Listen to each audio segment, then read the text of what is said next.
Sarvamanthan news महाराष्ट्रामध्ये आपलं स्वागत. पाहूयात आजच्या टॉप 10 हेडलाईन्स.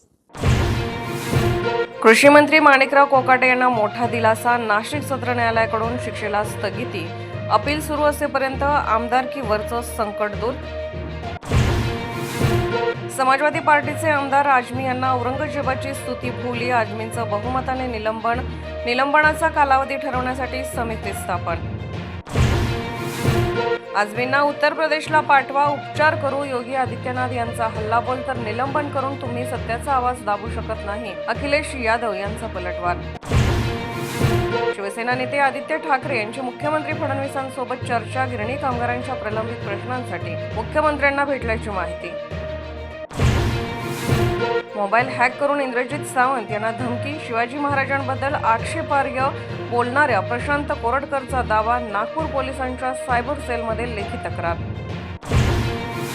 जयकुमार गोरे यांनी एका महिलेचा विनयभंग केल्याचे वडेट्टीवार आणि राऊत यांचे विनयभंगाचे आरोप. गोरेंनी आरोप फेटाळले. आरोप करणाऱ्यांच्या विरोधातच आज हक्कभंग आणण्याचा इशारा. बीडमध्ये 5 वर्षात तब्बल 276 खुनाचे गुन्हे. मुख्यमंत्री देवेंद्र फडणवीस यांच्या सभागृहामधून लेखी उत्तर. 260 शस्त्र परवान्यांपैकी 199 परवाने रद्द करण्यात आल्याची माहिती.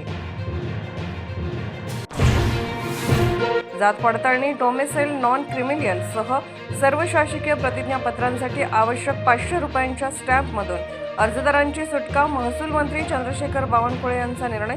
तात्काळ अंमलबजावणीचे आदेश. संगमेश्वर मध्ये छत्रपती संभाजी महाराजांना पकडलेल्या सरदेसाईंच्या वाड्याचं स्मारक बनवणार. मुख्यमंत्री देवेंद्र फडणवीस यांची विधान परिषदेमध्ये घोषणा. कुपवाडमध्ये एका युवकाचा दगडाने ठेचून खून. छेडछाडीच्या कारणातून खून झाल्याची शक्यता. अभिनेत्री राण्या राव हिला बंगळुरू विमानतळावरती अटक. दुबईहून तब्बल 14 किलो सोनं गैरमार्गाने आणल्याचा आरोप. राण्या कर्नाटक पोलीस महासंचालकांची सावत्र मुलगी. सार्वमंथन न्यूज महाराष्ट्राला लाईक करा, शेअर करा, सबस्क्राईब करा.